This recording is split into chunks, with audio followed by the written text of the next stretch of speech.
They didn't even hesitate. "It's really just a quick getaway for the young ones, Mom. You wouldn't enjoy it." Her voice on the other end of the line was sugar over steel, soft enough to pass as concern, sharp enough to bruise. I stared at the suitcase still zipped by my closet, the one I'd brought down from the attic last week just in case. A red silk scarf poked from the side, the same one Robert bought me in Carmel, years ago, when the sea air still curled his hair and our hearts beat in rhythm. I hadn't packed it. I hadn't packed anything. But I had dusted it, wiped down the handle with lemon oil, and laid a lavender sachet inside like I used to before our trips. Old habits don't die. They wait. My daughter laughed, not unkindly, just quickly. "You wouldn't keep up anyway, and the resort's more modern now. You like your routine." As if familiarity were a flaw. As if I hadn't once danced barefoot on that same resort's balcony, wine in hand, sun in my hair. The call ended. I didn't say much. I said, "Of course." Because what else is a mother supposed to say when her presence is considered a burden? Later that evening I made tea, jasmine because it reminds me of our wedding trip, and sat alone at the kitchen table. The steam curled like a ghost above the cup, my hands wrapped around the mug. And then, I saw it. A photo, posted by my grandson. The marble floors of the resort, the glass chandelier I once gasped at, still there. My daughter in a wide-brimmed hat by the pool, her husband holding a drink with fruit, laughter frozen in pixels, and behind them, there it was, my memory, framed and polished. A photo I hadn't seen in years, taken in that very lobby. Me and Robert standing by the grand fireplace. He had his arm around me, head tilted back mid-laugh. I wore a navy blouse and pearls. He wore that tan linen jacket that made him look like someone who knew exactly where he belonged. And now I was being told I didn't. I didn't comment. I didn't like the photo. I just stared. The jasmine went cold, and something inside me, something long folded like that scarf in my suitcase, began to unfold. They think they erased me, but they forgot. I was there first. The suitcase sat untouched by the closet, a quiet witness to my restraint. I had pulled it out 5 days ago, just after Elise first mentioned the trip in passing. "It's just something spontaneous," she'd said over her shoulder, drying her hands on a dish towel. "We've all been a bit stir-crazy. Something light before the school year kicks in." I nodded. Not because I understood, but because I'd learned over the years that nodding required less explanation than speaking. I hadn't asked to come. I never do. I just brought down the suitcase. Just in case. This morning, I stood by the kitchen sink while the house stirred to life.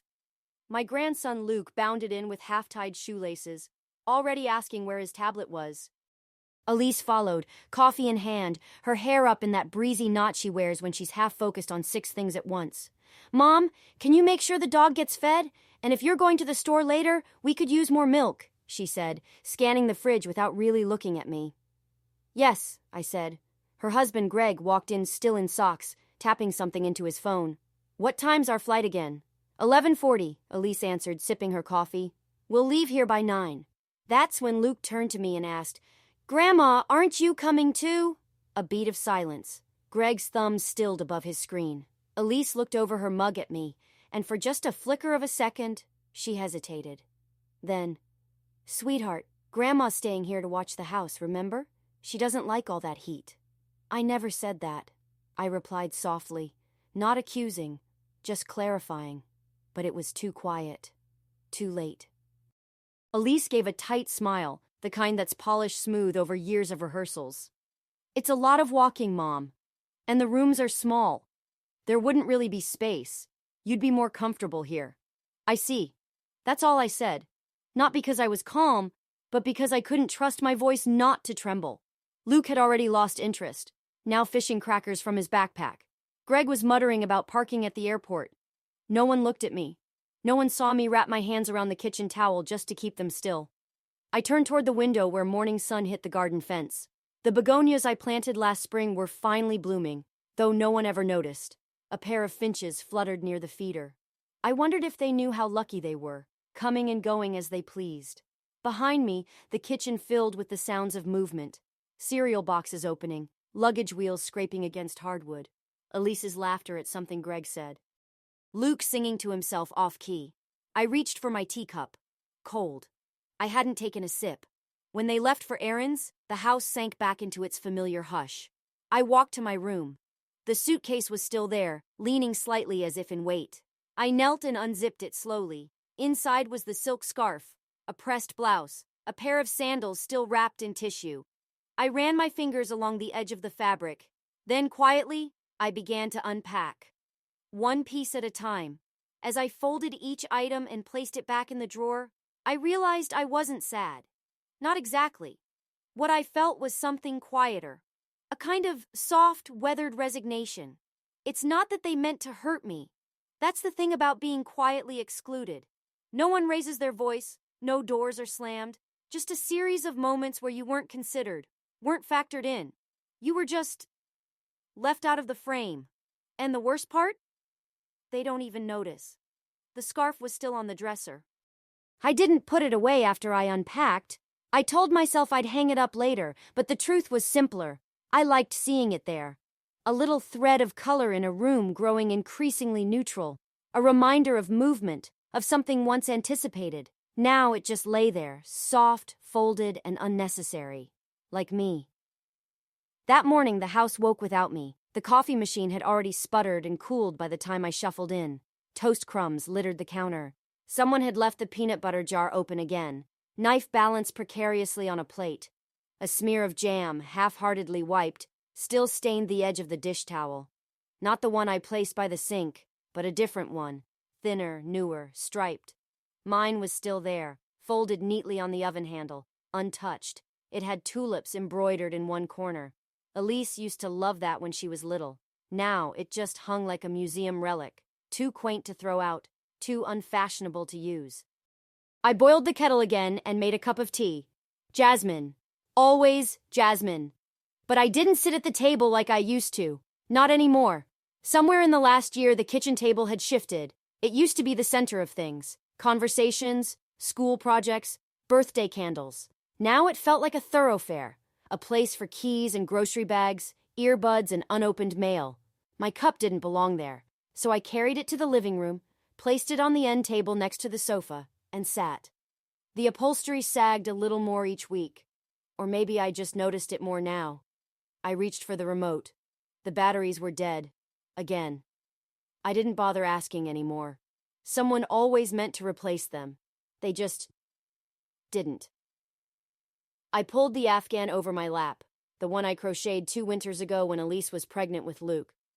She called it a bit busy, but I'd kept it. Blue and cream diamonds, a pattern I had memorized like a prayer. The house stirred behind me. Greg's voice filtered in from the hallway, laughing on the phone. Elise called for Luke to find his sneakers. A door opened and shut.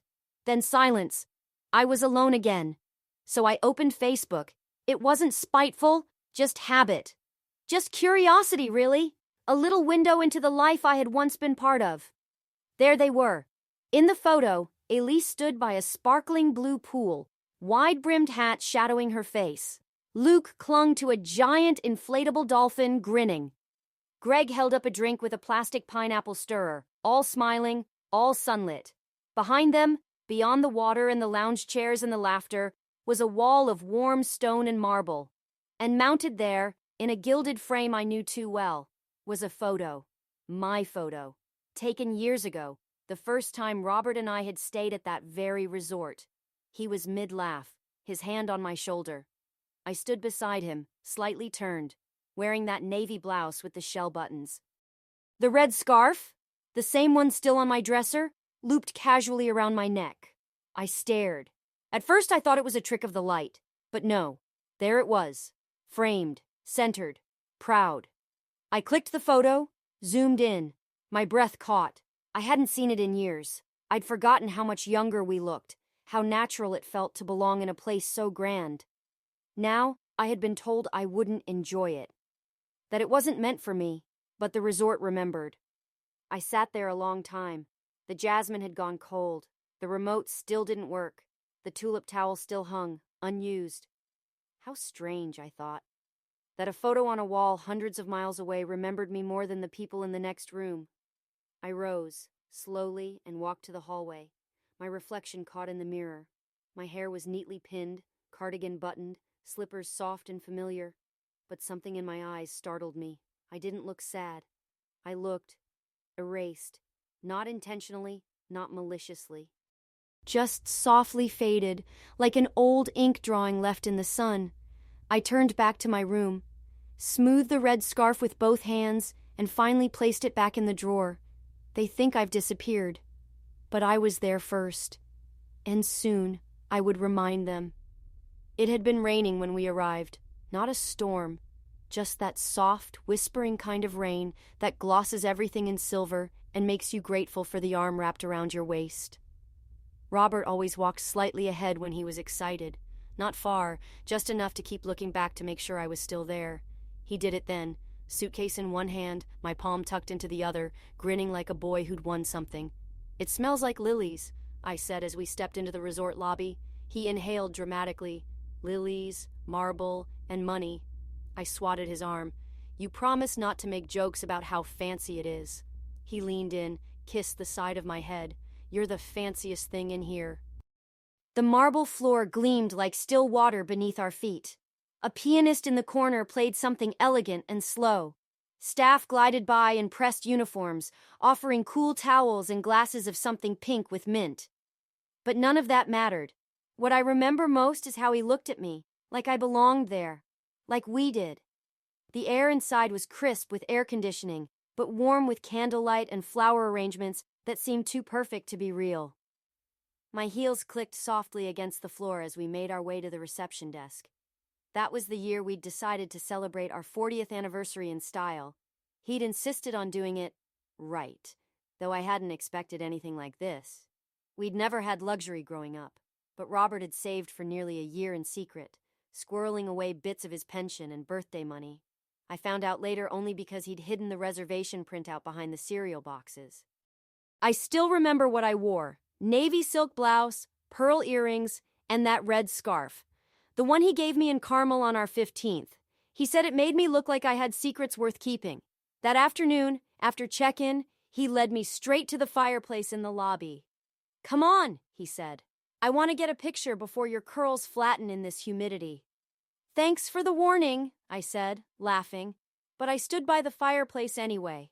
I posed with one hand on my hip, the other smoothing my scarf. He made me laugh again just as the concierge snapped the photo. Later, he said it was his favorite picture of me. That night, we had dinner under a trellis wrapped in fairy lights. The shrimp was too spicy, and I laughed until I cried when Robert accidentally knocked over the wine. He apologized profusely to the waiter and then whispered to me, "Well, now they'll remember us." They did. The next morning, a framed copy of our photo had been placed in the lobby's guest gallery, a small wall lined with black and white memories from longtime visitors. The concierge said it was policy to highlight returning couples and milestone trips. Robert beamed. "Next time we come back," he said, "we'll see ourselves on that wall. Proof we were here." We came back twice after that, once for my 65th, once just before his diagnosis. The last time he was slower, quieter, but insisted we stop by the fireplace to see the photo. "Still there," he'd whispered, squeezing my hand. Proof. Now, decades later, I had seen that photo again, in the background of someone else's joy, a silent, uncredited witness to their present, my past, still standing. I walked to my dresser, opened the drawer, and lifted the red scarf. Even now, it still smelled faintly of that trip. Perfume, sea air, and something else. Something warm. A trace of a man who never once asked if I could keep up. He'd never made me prove my place beside him. He gave it freely, as if it were obvious. And that was the difference, wasn't it? Then I was held in frame, centered, smiling, real. Now I was simply left out of the picture. But not for long. I hadn't meant to pick up the phone. It rang once, twice, and I almost let it go. But some part of me, maybe the part still warmed by memory, by that framed photo on the wall, reached for it. "Elise?" I said, unsure if I hoped it was her. "Hey, Mom," she replied, brisk, breathless, like she was already multitasking. I heard the click of cabinets, the clatter of dishes. "Just checking in. You good for the weekend? We've got everything set. Luke's got his tablet. Spare keys are under the mat. I blinked. The weekend? For the trip. You're okay to water the plants, right? I thought Greg told you we were leaving a day early. The deal on flights was too good. Oh, yes, of course. Great, she said. We'll leave the garage code just in case the front sticks, and there's chicken in the freezer if you want it. There was a pause, a small one, the kind you could fill with anything if you wanted. An invitation, perhaps, a reconsideration, but it stayed empty. Okay, gotta go. Love you, Mom. Click. I stood in the quiet, phone still pressed to my ear even though the line had long gone dead. For a moment, no more than a breath, I'd thought maybe she'd say, we talked it over. We'd love for you to come after all. Or even just, we miss you when you're not with us. But nothing came. I set the phone down and looked at the scarf, folded again by the mirror. The memory of that photo still hovered in my chest, warm and bright like a candle just lit. And then, as the minutes passed, it dimmed. Not with fury, just slowly, like a wick burning out under the weight of its own quiet. I walked to the living room. They were packing now, suitcases lined by the door. Luke sat cross-legged on the floor, headphones in, staring at his screen. Greg came down the stairs with Elise's wide-brimmed hat in hand. Hey, I said softly, just above a whisper. I was thinking. If the flight's not too full, maybe... Greg turned and handed Elise the hat before I could finish. She didn't even glance at me. Just kept folding clothes, muttering about sunscreen and chargers. Whatever I was about to say floated away like mist in morning air. Luke looked up briefly. Bye, Grandma, he said, pulling off one headphone. I smiled. Bye, sweetheart. Have fun. Elise paused finally and looked over at me. Not cold, not cruel, just distracted. If the tomatoes ripen, feel free to pick them, she said, pulling on her jacket. Greg doesn't like them too soft. I nodded. Of course. She smiled vaguely, like you do at someone you pass in the grocery store. We'll text pictures. And just like that, the door closed behind them. I stood in the entryway, the scent of her perfume still lingering in the air, the echoes of departure soft and final. Then I turned, walked slowly back to my room, and opened the drawer. My fingers found the red scarf. This time I didn't fold it. I draped it gently over my shoulders. And then I picked up the phone. The resort answered on the third ring. Sunset Palms, this is Denise speaking. Yes, I said. I'm wondering, you have a photo gallery in your lobby, don't you? From past guests? We do, ma'am. Long wall by the fireplace. Do you still have a photo of a couple from...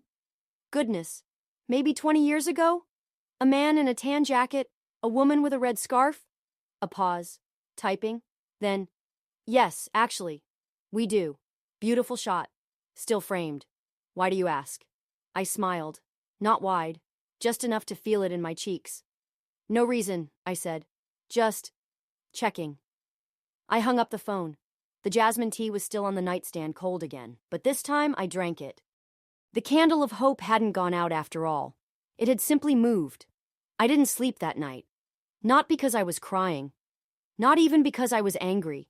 But because silence gets heavy at a certain hour. It sits on your chest like wet wool, and no amount of shifting under the covers will shake it loose. The house had never felt this still. Even after Robert passed, the quiet had a rhythm, a respectful hush. But now it felt like vacancy. Not absence, but vacancy. As if I no longer lived here, but merely occupied space between meals and favors. At 3:27 a.m., I stood at the window. The garden was a ghost of itself in the dark. The begonias drooped in the breeze. One petal had fallen, curled up on the windowsill, as if even the flowers knew it wasn't worth blooming for no one. I turned away, picked up the red scarf draped over the chair, not to wear, just to hold. That's when I saw it. The suitcase, still by the closet, still empty, still waiting as if for permission. I walked toward it and placed my hand on the handle. Leather, smooth and cool to the touch, with a worn spot near the base where Robert's thumb used to rest when he lifted it for me. I used to tease him about it. You'll wear it down to the springs, I'd say. He never did. But the mark stayed. And so did I. Too long. I'd spent years packing for others.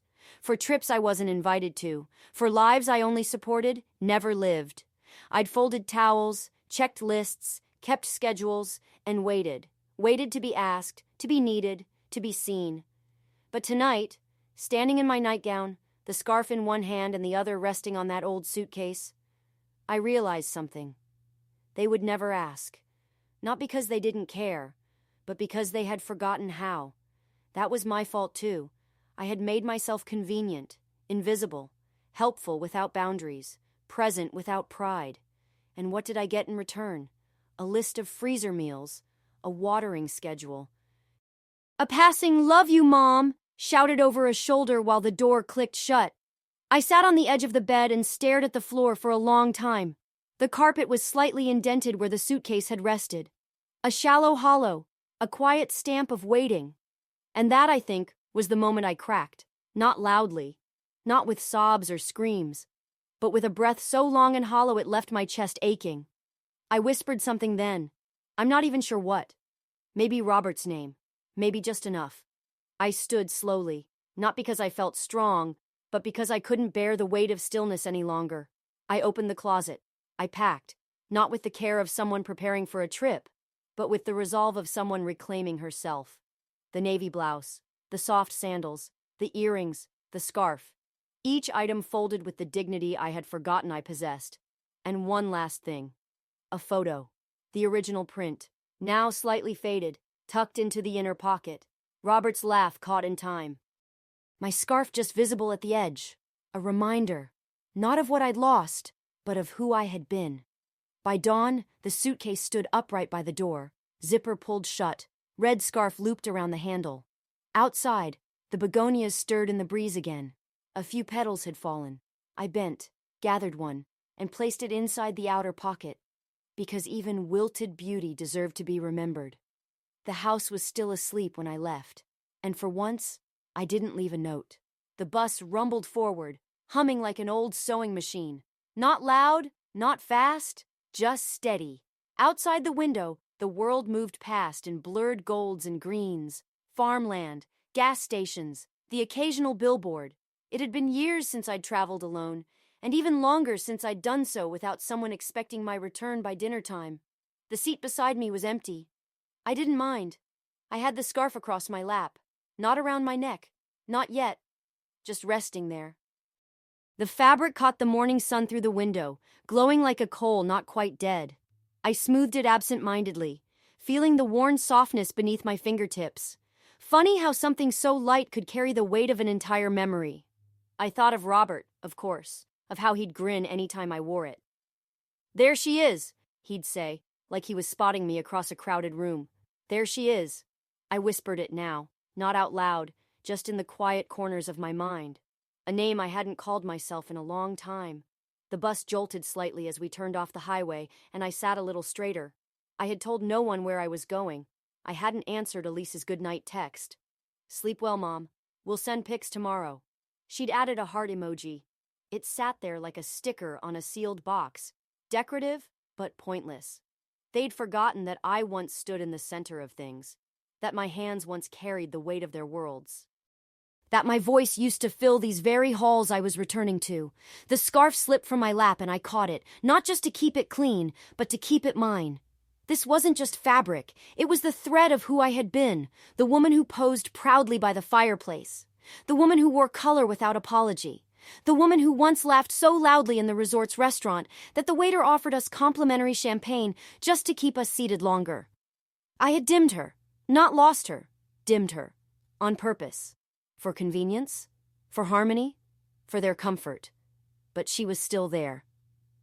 As the bus pulled into the small terminal near the coast, I gathered my things quietly. The scarf I didn't fold this time. I draped it over my shoulders. I didn't check the mirror. I didn't need to. The walk to the resort was short, but I took my time. My sandals clicked against the flagstones, and the salt in the air caught in my throat. Sharp, familiar. And then there it was, the marble steps. The arching palms, the air-conditioned sigh of the grand double doors opening. The lobby hadn't changed. Still lilies, still polished floors, still the soft hum of classical piano from the far corner. But it wasn't nostalgia that hit me. It wasn't grief. It was recognition. This was my place, too. As I stepped across the threshold, my reflection caught in the glass pane of the entrance. For a brief second, the lobby lights flared behind me, and I saw it. The shape of a woman standing tall, scarf vivid, shoulders steady. There she is, I whispered it again, and I meant it. The marble floor whispered beneath my steps. Each footfall felt deliberate, a kind of silent ceremony. The scarf, the same red silk that once danced in ocean winds and dappled sunlight, now rested against my shoulders like armor. I adjusted it gently, smoothing it over the navy blouse I'd chosen with care. The same blouse from the photo, the same one Robert loved. The lobby was just as I remembered. Lilies, crisp and heady, arranged in tall glass vases, the low murmur of guests, the chime of silver against porcelain from the cafe near the atrium, and there, just past the grand staircase, against the pale stone wall lined with old photographs, was it? The gallery. I stepped toward it with slow, measured grace, as though retracing a forgotten part of myself. And then I saw it. Second row from the top, third frame from the left. The photo. Our photo. Black and white, though the memory bloomed in full color in my mind. The tan of Robert's linen jacket, the burgundy of my lipstick, the warmth of candlelight caught in the shine of my earrings. In the image, we were laughing, caught mid-breath, mid-life, mid-love, and I was centered, framed, seen. My fingers brushed the edge of the frame, not to adjust it, not to claim it, just to feel it. The smooth glass, cool to the touch. I smiled, small and sure. Not because anyone saw me, but because I finally did. I turned. The concierge, a young man with kind eyes and a crisp name tag, approached with gentle steps. "Ma'am," he said, hesitating, "can I help you find something?" I shook my head. "I've already found it." He glanced at the photo, then back at me. His eyes softened. "Would you like to stay for lunch? The sunroom is open." I nodded. "That sounds lovely." No one rushed me. No one asked if I was waiting for family. No one assumed I was lost. I wasn't. I moved through the lobby like someone with purpose, because I had it. The sunroom glowed in soft gold, light filtering through high-arched windows, dappling the white linen tablecloths. A pianist played something slow, lilting. I didn't recognize the tune, but it felt familiar, like memory without a name. I chose a table by the window, sat tall, ordered jasmine tea, and when the waiter brought it, he placed it before me with a slight bow and a quiet, "Enjoy your afternoon." I did. I lifted the delicate cup, watched the steam curl toward the light, and sipped. For the first time in a long time, I wasn't waiting. Not for a call, not for permission, not for someone to remember I existed. I was here. I glanced back through the sunroom archway. The lobby was still bustling, and then I saw them. My daughter, her husband, Luke, dragging a small suitcase behind him, laughing, squinting at the brightness, stepping through the very doors I had just walked through. Their voices carried faintly. Elise turned, mid-laugh, and paused, her eyes locked on the photo wall. Then on me. It was a moment, a flicker. No raised voices, no gasps, just a silence that stretched between us like a thin pane of glass. She wasn't expecting me, but I had expected this. I held her gaze for just a second longer, then turned back to my tea. No wave, no confrontation, just presence. Full, dignified, undeniable presence. The scarf fluttered slightly as I shifted in my chair. I smoothed it again. Not to hide, but to shine. Let them see me. Let the resort remember me. Let the world keep moving around me if it must. Because I had arrived. They didn't come to my table. Not at first. They stood there for a long time in the center of the lobby. Elise with her hand resting lightly on Greg's arm. Luke tugging at her sleeve and whispering something she didn't hear. Her eyes were locked on mine, uncertain. Half in disbelief, half in something else. Something like recognition. The last time I'd seen that look on her face, she was 17 and had forgotten to pick up her brother from school. I'd found her on the porch steps, cheeks flushed, eyes wide with the shame of being caught in carelessness. But now, I didn't move. I simply reached for the teapot and poured myself a second cup, steady and unhurried. Let them stand there. Let them see. The pianist began a soft waltz, one I hadn't heard in years. The notes filtered through the air like petals falling onto polished wood. Around me, other guests dined, unaware of the subtle tremble in the room just beyond the sunroom threshold. I could feel the moment coming before it happened. Footsteps, quiet and hesitant. A pause. Then the hush of recognition from the nearby concierge desk as someone said, "Is that?" They'd seen the photo, Robert and I, framed for all to see. That was the beauty of a picture. It doesn't age, doesn't flinch, doesn't fade. Not when it's cared for. And this one had been. Guests passed the frame, then looked at me, then back again. Some smiled. One older woman even nodded, as if she understood something without needing the story. And still, I didn't speak. Instead, I reached into my handbag and pulled out a small envelope. Cream-colored, no name, no address, just a photo. A recent one, taken quietly the moment before I walked into the lobby. The concierge had offered. "It's tradition," he said. "We like to keep our legacy guests in the gallery." Now I slid it across the table to the server with a kind smile. "For the wall," I said. He nodded, carefully placing it in his apron pocket. "We'll hang it beside the original." Perfect. And that was it. No confrontation, no bitterness, just a quiet doubling of memory, one beside the other, then and now. The woman in the scarf, the woman who returned. I stood slowly. The scarf fell into place across my shoulders, catching the sun in a gentle shimmer. I picked up my suitcase, light now, like I'd only needed to carry it this far. From the lobby, Elise stepped forward, just once. Her mouth opened slightly, a question trembling on the edge. But I simply smiled. Small, polite, no malice, no expectation. Then I turned.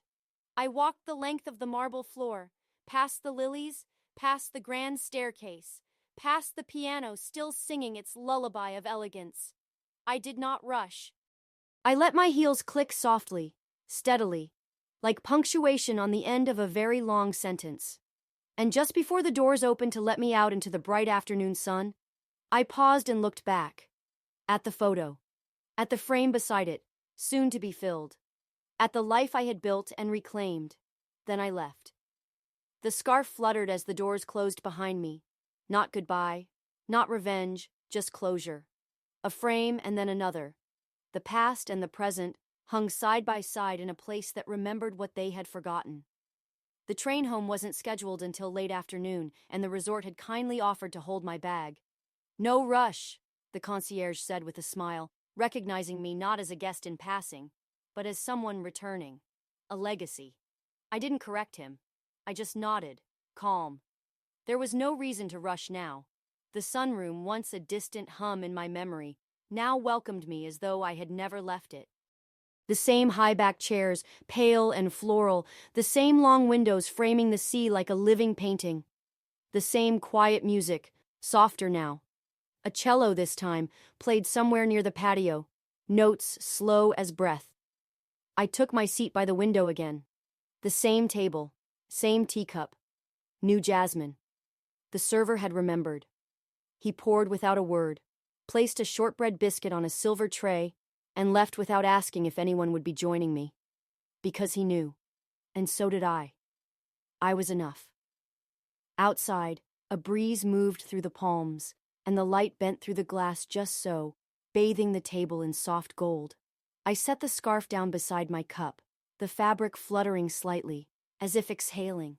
For the first time in a long while, I didn't feel the need to explain myself, not to anyone, not to Elise, not to Greg, not to Luke. They'd seen me, really seen me, perhaps for the first time in years, and maybe that would mean something in time, maybe not. But either way, I would no longer wait to be remembered. I was done waiting. Across the room, a couple in their 30s sat with their young daughter. The little girl peeked over her menu at me shyly, her eyes catching on the scarf, curious. I smiled, small and kind, She smiled back before burying her face behind the laminated dessert page. Life moves forward. And yet, the best parts, the parts that hold, echo. The pianist returned, and with him, a familiar tune began to play. Not loud, not dramatic, but unmistakable. The waltz from the night Robert and I first danced barefoot in the courtyard, when the power had gone out and we'd laughed until our sides ached. He'd hummed that melody for days after, called it our song, though it never had a name. And now, it played again, by coincidence or grace. My fingers, now older, curved around the warm teacup. I closed my eyes. For a moment, I could feel his hand in mine, the rhythm still swaying between us. Not gone, not really. Memories, I'd come to understand, live longer than the people in them. When the last note faded, I took one final sip of tea and rose slowly, not out of frailty, out of fullness. My suitcase waited by the front desk. I thanked the staff, left a small note with the concierge for the photographer. "Thank you for seeing me." And then, just before the cab arrived, I stepped once more into the gallery. Both photos had been placed now. The original, laughter and youth and a scarf blown sideways. And beside it, today, age, poise, sunlight soft on my face. Two versions of myself, neither diminished. Side by side. Proof. As I walked out into the warm afternoon, the light caught on my pearls, and the scarf lifted in the breeze. Just slightly, just enough. I smiled. And I kept walking. Final line. Some memories live longer than the people in them.